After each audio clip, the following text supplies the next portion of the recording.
오늘 하나님께서 저희에게 주시는 말씀은 신약성경 사도행전 4장 5절에서 12절까지 말씀입니다.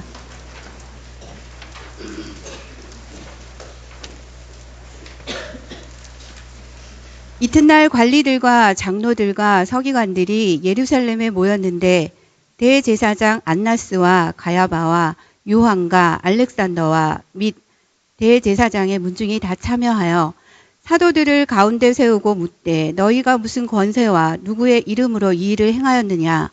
이에 베드로가 성령이 충만하여 이르되 백성의 관리들과 장로들아, 만일 병자에게 행한 착한 일에 대하여 이 사람이 어떻게 구원을 받았느냐고 오늘 우리에게 질문한다면 너희와 모든 이스라엘 백성들은 알라.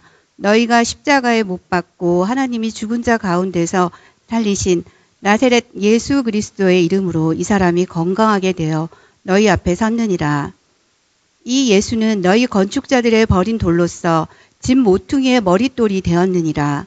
다른 이로서는 구원을 받을 수 없나니 천하 사람 중에 구원을 받을 만한 다른 이름을 우리에게 주신 일이 없음이라 하였더라.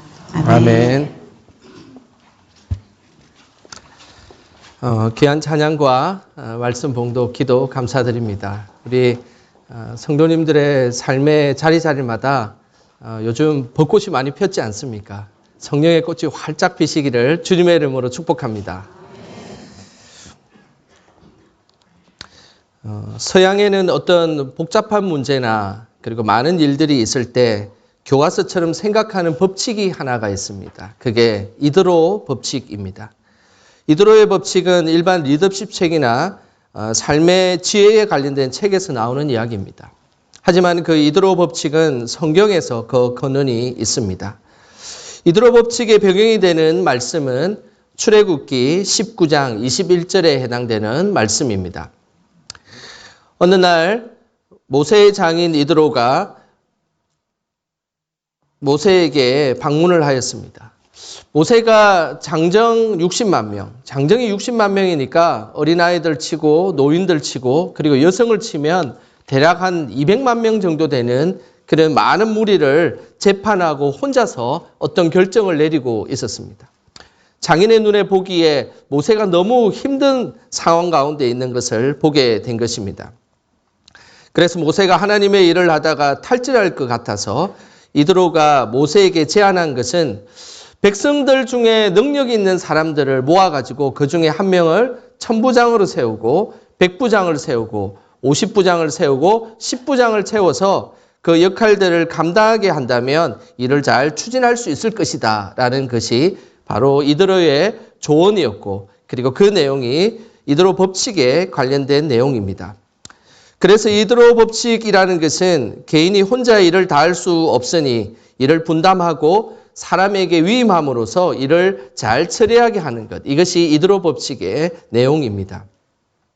이 법칙은 조직을 운영하는 사람들에게는 매우 중요한 처세술이고 그리고 매우 중요한 일이기도 합니다. 그런데 성경은 주의 일을 할 때 이 이드로 법칙과 같이 일을 나누고 어떤 특정한 사람에게 일을 맡기는 것만을 이야기하지 않습니다. 그보다 더 근본적인 것이 일을 할 때 있어야 함을 우리에게 말씀하고 있습니다. 그렇다면 믿음의 성도들은 주의 일을 감당할 때 어떻게 그 일을 행할 수 있을까요? 그 해답이 오늘 8절에 나옵니다.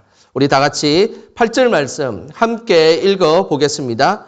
이에 베드로가 성령이 충만하여 이르되 백성의 관리들과 장로들아. 우리는 주의 일을 감당할 때 누구의 능력으로 그 일을 감당해야 합니까? 성령의 능력으로 그 일을 감당해야 합니다. 주의 일을 할 때 자신의 힘으로 하게 되면 금방 포기하기나 탈진하게 되어 있습니다. 하지만 성령의 능력으로 주의 일을 감당하는 사람은 주님께서 주시는 에너지로 그 일을 감당할 수 있습니다. 언제나 주의 일을 감당할 때 나의 힘이 아니라 성령의 능력으로 감당하는 저와 여러분 되시길 주님의 이름으로 소망합니다. 성령의 능력으로 주의 일을 감당할 때 일어나는 놀라운 일들이 있는데 그 중에 하나는 담대하게 그 일을 하게 된다는 것입니다. 자신의 힘으로 주의 일을 하는 사람은 항상 자신의 부족함을 생각하게 되어 있습니다. 자신이 과거에 실수했던 것, 그리고 자신의 어떤 환경과 처지, 그리고 나의 문제들, 이런 다양한 것들 때문에 어떤 일을 해 나가는데 주저하게 되고 자신감 있게 그 일들을 진행하지 못하게 됩니다. 그러나 성령의 능력으로 주의 일을 감당하는 사람들은 자신의 형편과 처지를 보는 것이 아니라 하나님을 바라보기에 담대히 그 일을 행할 수가 있는 것입니다. 오늘 본문에는 베드로와 요한이 사내들인 공의의 사람들 앞에서 신문을 받는 장면입니다. 사내들인 공의회에는 어떤 사람들이 모였는지 먼저 한번 보겠습니다. 우리 5절 같이 함께 읽어보겠습니다. 이튿날 관리들과 장로들과 서기관들이 예루살렘에 모였는데 사도들을 신문하기 위해서 종교계에 대표하는 제사장들이 모이고 그리고 행정적인 것을 대표하는 장로들이 모였고 그리고 학문적인 영역을 대표하는 서기관이 모였습니다. 그래서 이 사내들인 공회에는 이런 제사장들, 장로들, 서기관들이 모여서 공회가 행성되는 것입니다.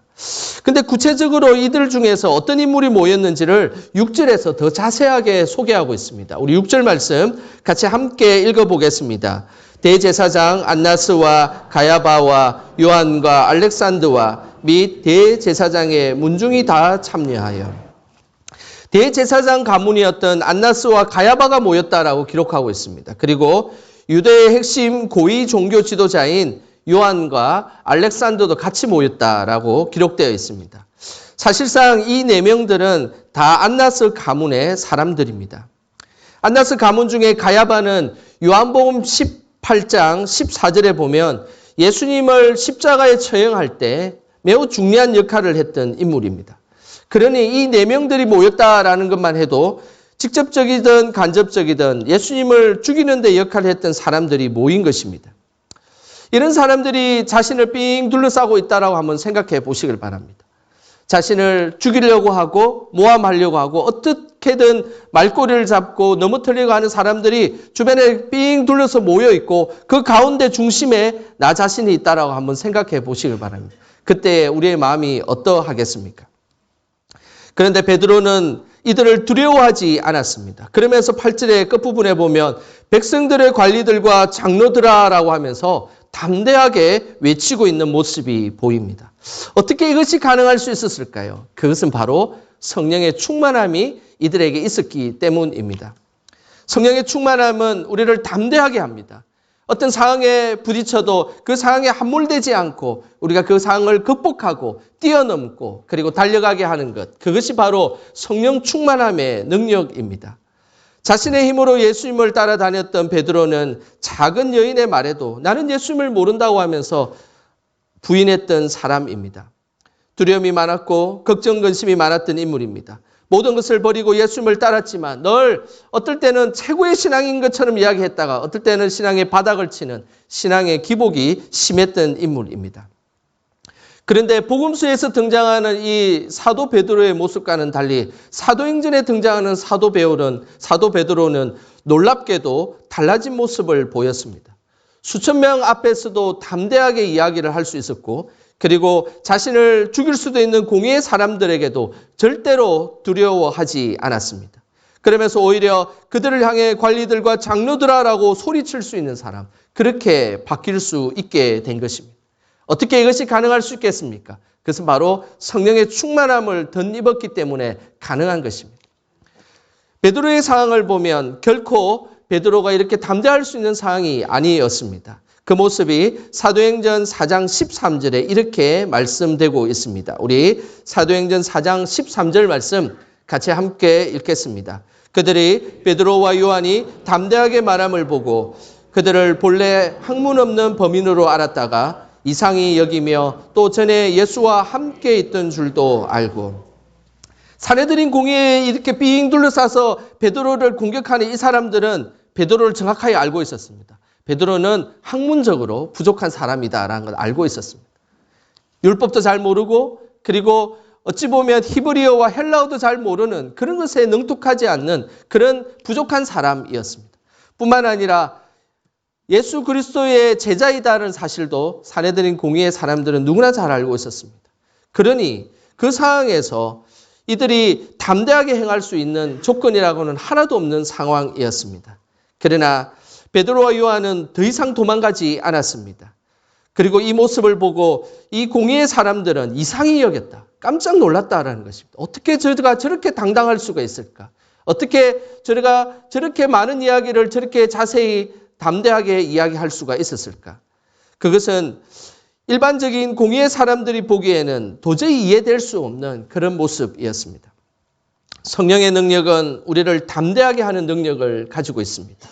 그리고 우리가 담대하지 만약에 못하다고 생각한다면 우리는 먼저 구해야 된다. 우리의 상황을 바꾸어 주십시오. 우리의 환경들을 하나님께서 변화시켜 주시옵소서라고 기도하는 것이 아니라 우리는 항상 하나님 앞에 먼저 기도해야 될 것은 하나님 나에게 성령 충만함을 허락하여 주시옵소서.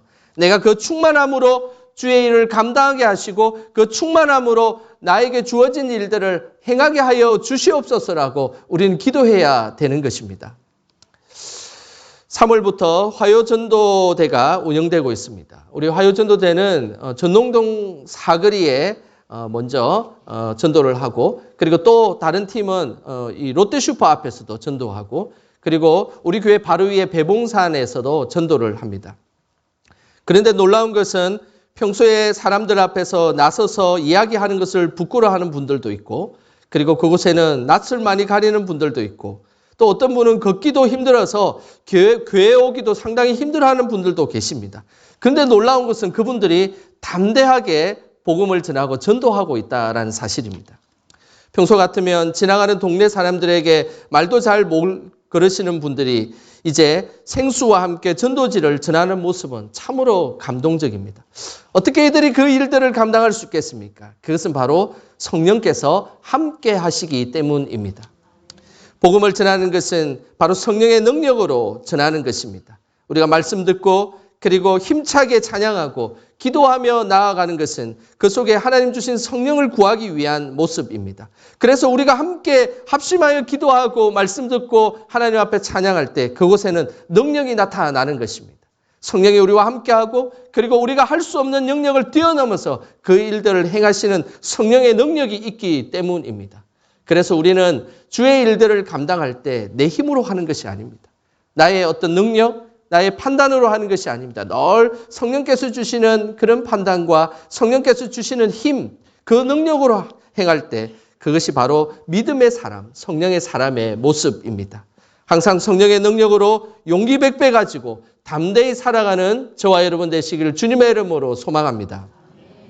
성령의 능력으로 주의 일을 감당하는 사람에게 주시는 또 다른 특징이 하나가 있습니다. 그 내용이 10절에 나옵니다. 우리 10절 말씀 같이 함께 읽어보겠습니다.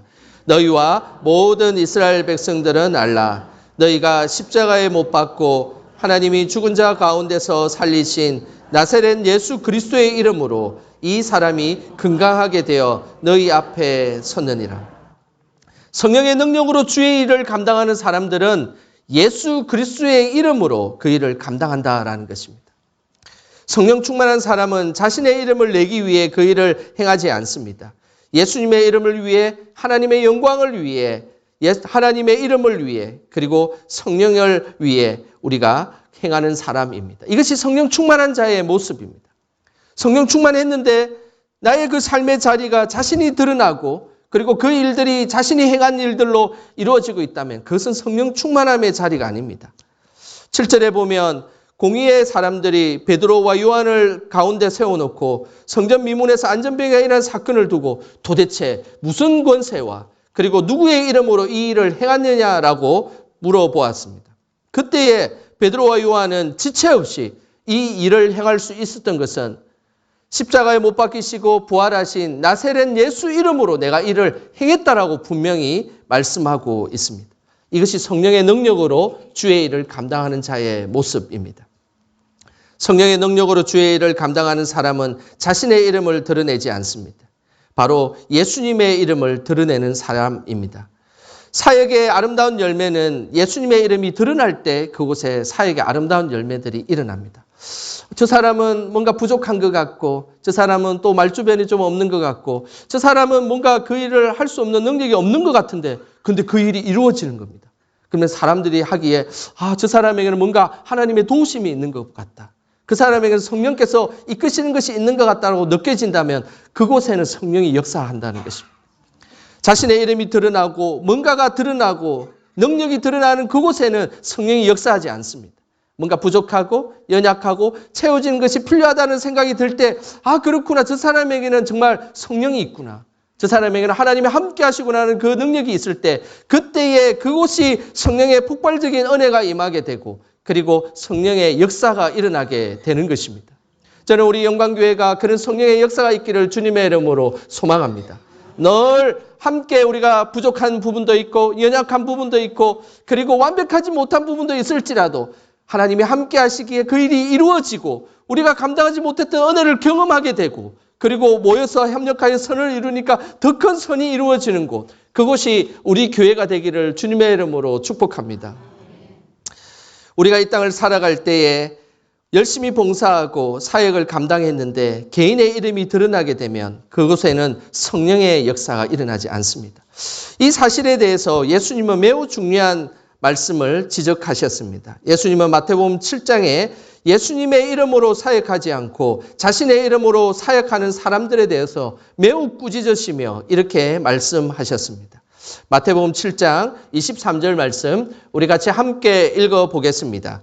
그때에 내가 그들에게 밝히 말하되 내가 너희를 도무지 알지 못하니 불법을 행하는 자들아 내게서 떠나가라 하리라. 열심을 다해서 주의 일들을 감당했던 사람들을 향해서 예수님이 오늘 매우 무서운 이야기를 하셨습니다. 내가 그들을 알지 못한다라는 것입니다. 그리고 불법을 행하는 자들아 내게서 떠나가라라고 예수님은 꾸짖으신다는 것입니다. 열심을 다해 주의 일을 하고 하나님의 사역을 감당하고 나서 예수님에게 이런 이야기를 듣는다면 우리는 어떻게 되겠습니까? 예수님이 이렇게 화를 내시며 나는 너희들을 도무지 알지 못한다. 불법을 행하는 자들아 이제 내게서 떠나가라 라고 이야기하고 계신 것입니다. 왜 그런 이야기를 하셨을까요? 그것은 좀 전에 읽었던 마태복음 7장 23절 그 전에 22절 말씀에 보면 그 내용이 나옵니다. 마태복음 7장 22절 말씀 우리 같이 한 목소리로 읽겠습니다. 그날에 많은 사람이 나더러 이르되 주여 주여 우리가 주의 이름으로 선지자 노릇하며 주의 이름으로 귀신을 쫓아내며 주의 이름으로 많은 권능을 행하지 아니하였나이까 하리니. 오늘 이 마태복음 7장 22절 한 번 더 보여주시길 바랍니다. 이곳에는 매우 중요한 것이 있습니다. 어떤 사람이 선지자 노릇을 하고 귀신을 쫓아내고 주의 이름으로 많은 권능을 행했습니다. 그런데 주어가 무엇으로 되어 있습니까? 주는 우리가가 되어 있다라는 것입니다. 사실은 주의 이름으로 선지자 노릇을 했지만 자신이 내가 그 일을 했다는 것입니다. 그리고 주의 이름으로 귀신을 쫓아냈지만 사실은 누가 했다고요? 우리가 그 일을 했다는 것입니다. 그리고 주의 이름으로 많은 권능을 행하고 주의 일들을 감당했지만 알고 보면 우리가 그 일을 감당했다라는 것입니다. 수많은 봉사를 하고 사역을 감당하지만 그 주인이 되고 그리고 그 일의 주어가 나 자신과 우리가 된다면 그것은 오늘 예수님께서 나와 상관없는 일이다라고 말씀하고 계신다는 것입니다. 예수님의 이름으로 그 일을 행했지만 그러나 우리가 주어가 된다면 그것은 예수님과 상관없는 일이고 그리고 오히려 그것은 나의 일이 아니라 너의 일이기 때문에 이것을 나의 일이라고 포장한다면 그것은 불법을 행하는 것이다. 그런 것을 행하는 자는 나에게서 떠나가라라고 분명히 말씀하고 계신다는 것입니다. 먼저 늘 하나님의 성령의 능력으로 살아가며 예수님이 주인이 되시는 삶은 우리가 항상 작은 언어에서도 바뀌어져야 합니다. 항상 주의 일을 할 때 우리가 주어가 되어서는 안 됩니다. 주의 일을 할 때는 항상 하나님이 주어가 되어야 한다는 것입니다. 화면을 한번 보여주시길 바랍니다. 성령의 능력으로 일하는 사람은 어떤 언어를 써야 할까요? 내가 하나님의 일을 했습니다. 이것은 틀린 말입니다. 이렇게 바꾸셔야 합니다. 하나님이 나를 통해 그 일을 하셨습니다. 우리 교회가 하나님의 축복을 받아 이 일을 행했습니다. 그 이야기는 틀렸습니다. 하나님이 축복을 주셔서 우리 교회를 통해 이 일을 행하셨습니다. 라고 바꿔야 한다는 것입니다. 우리의 언어조차도 늘 성령의 능력으로 하나님이 주인이 되는 모습으로 살아가지 아니하면 우리는 결단코 하나님의 일을 온전히 하는 사람이다라고 할 수가 없게 되는 것입니다. 저도 설교를 준비하다가 저의 언어를 한번 살펴보았습니다. 저의 언어 역시도 여전히 우리 교회가 라는 용어를 참으로 많이 쓰고 있는 저 자신을 돌아보게 되었습니다. 성령의 사람이었던 사도 바울은 하나님의 은혜를 행하지 아니하며 하나님의 은혜로 그 일을 행하지 아니하면 모든 것이 헛되다는 것을 너무나 잘 알고 있었던 사람입니다. 그 모습이 고린도전서 15장 10절에 나옵니다. 우리 화면을 보시면서 함께 읽어보겠습니다. 그러나 내가 나 된 것은 하나님의 은혜로 된 것이니 내게 주신 그의 은혜가 헛되지 아니하여 내가 모든 사도보다 더 많이 수고하였으나 내가 한 것이 아니요 오직 나와 함께 하신 하나님의 은혜로다. 사도 바울은 자신이 사역한 걸 잘 알고 있었습니다. 그래서 고린도전서 15장 10절에 보면 내가 모든 사도보다 더 많이 수고했다라는 걸 사도 바울 자신도 알고 있었습니다. 그는 수많은 곳을 다니고 그리고 긴 곳에 선교를 하였고 그리고 목숨을 바쳐서 그 일을 감당했습니다. 그리고 가는 곳곳마다 교회를 세우고 이 교회도 세우고 저 교회도 세우고 수많은 교회들을 세웠습니다. 그래서 사도 바울은 알고 있었습니다. 내가 다른 사도들보다 더 많이 수고하고 있었다는 사실을 알고 있었습니다. 근데 오늘 사도 바울은 고백하기를 내가 모든 사도보다 더 많이 수고하였으나 내가 한 것이 아니요 오직 나와 함께 하신 하나님의 은혜로다라고 고백하고 있다는 것입니다. 그래서 그 삶의 자리에서 열심을 다했던 그것이 하나님의 은혜로 돌리지 아니하면 그 은혜가 헛되다라는 것을 사도 바울은 너무나 잘 알고 있었던 것입니다. 우리는 주의 일을 행하고 또 헛되지 않게 항상 하나님이 주인 되어 하나님의 일을 감당해야 합니다. 그 모습이 성령의 은혜로 주의 일을 감당하는 자의 모습입니다. 아프리카 선교를 했던 한 선교사님의 간증이 담긴 책이 한 권 있습니다. 그 책은 파인애플 스토리라는 책입니다. 그 책의 전체 내용을 제가 간단하게 소개하도록 하겠습니다. 이 책에는 이런 간증이 담겨 있습니다. 한 선교사님이 아프리카 오지에서 선교를 감당하였습니다. 그런 중 파인애플이 너무 먹고 싶었습니다. 그래서 파인애플 묘목 100개를 구해서 원주민을 고용해 땅에 심었습니다. 3년 동안 열심히 농사를 지었습니다. 파인애플 묘목이 잘 자라서 파인애플이 이제 열리기 시작했습니다. 정글에서 싱싱한 과일과 채소를 먹지 못했기 때문에 너무 기대감을 가지고 있었습니다. 파인애플이 다 익어갈 무렵 밭에 가보니 파인애플이 하나도 없어진 것입니다. 원주민들이 다 그것을 다 훔쳐간 것입니다.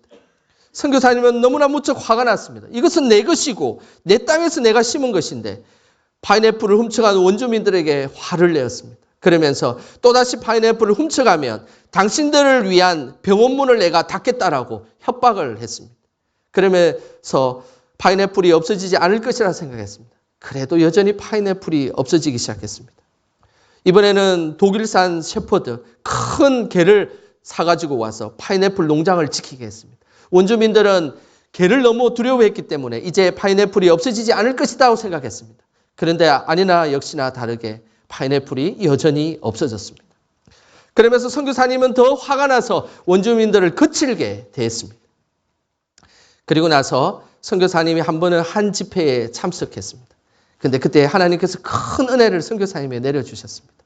그러면서 하나님께서 대뜸하시는 이야기가 네가 파인애플 먹으려고 선교하러 갔느냐라는 음성이었습니다. 그러면서 내가 파인애플을 하나님께 드려야 되겠다라고 생각을 했던 것입니다. 선교사님의 이 파인애플 농장을 하나님께 드리니 이제 이것은 하나님의 것입니다. 일체 제가 파인애플 농장에 대해서 간섭하지 않겠습니다. 화도 내지 않겠습니다. 그리고 나서 여전히 파인애플이 계속 있었을까요? 없었을까요? 그래도 여전히 파인애플이 없어졌습니다. 선교사님은 생각하기를 하나님도 별 수 없으시군요 라고 생각했습니다. 어느 날 원주민들이 내게 와서 이런 말을 했습니다. 당신은 이제 비로소 그리스도인이 되었나 보군요. 내가 그리스도인이 되었는지 20년이 되었는데 왜 그런 말씀을 하시죠? 우리가 파인애플 열매를 훔쳐 먹어도 더 이상 화를 내지 않으니 말입니다. 나는 그 밭을 이미 줘버렸습니다. 누구한테 주었습니까? 나는 그 파인애플 밭을 하나님께 드렸습니다. 그들은 마을로 돌아가 말했습니다. 여보게, 우리가 지금 누구의 파인애플을 도둑질하고 있는지 알아? 우리가 하나님의 것을 도둑질하고 있었다네. 원주민들은 생각했습니다. 우리 아이들이 병드는 것도, 돼지 사냥을 나가서 허탕 치는 것도, 아내가 아이를 못 낳는 것도, 고기가 잡히지 않는 것도 모두 하나님의 것을 훔쳤기 때문이야. 그들은 하나님을 두려워하기 시작했습니다. 이 일이 있고 난 이후에 파인애플이 하나도 없어지지 않았다는 것입니다. 그리고 나서 원주민들 중에 많은 사람들이 복음을 받아들이게 되고 그곳에 아름다운 교회가 생기면서 하나님의 역사가 일어나게 되었다는 것입니다. 자신의 힘으로 선교했던 선교사님은 자신의 모든 것을 하나님께 맡겼을 때 더 큰 하나님의 역사가 일어나게 된 것입니다. 평생에 나의 힘과 나의 이름으로 하나님의 일을 하는 것이 아니라 성령의 능력으로 하나님의 일을 감당하는 저와 여러분 되시길 주님의 이름으로 축원합니다. 기도하겠습니다. 하나님 아버지, 항상 성령의 능력을 주시고 주께서 주시는 힘으로 주의 일을 감당하게 하심을 감사드립니다. 우리 자신의 이름을 높이는 삶이 아니라 어떤 순간에도 하나님의 이름을 높이는 저희들이 되게 하옵소서. 우리에게 성령의 충만함을 허락하여 주시고 우리가 섬기고 봉사하는 모든 일에 선한 열매가 많이 맺힐 수 있도록 인도하여 주시옵소서. 예수님의 이름으로 기도드립니다. 아멘.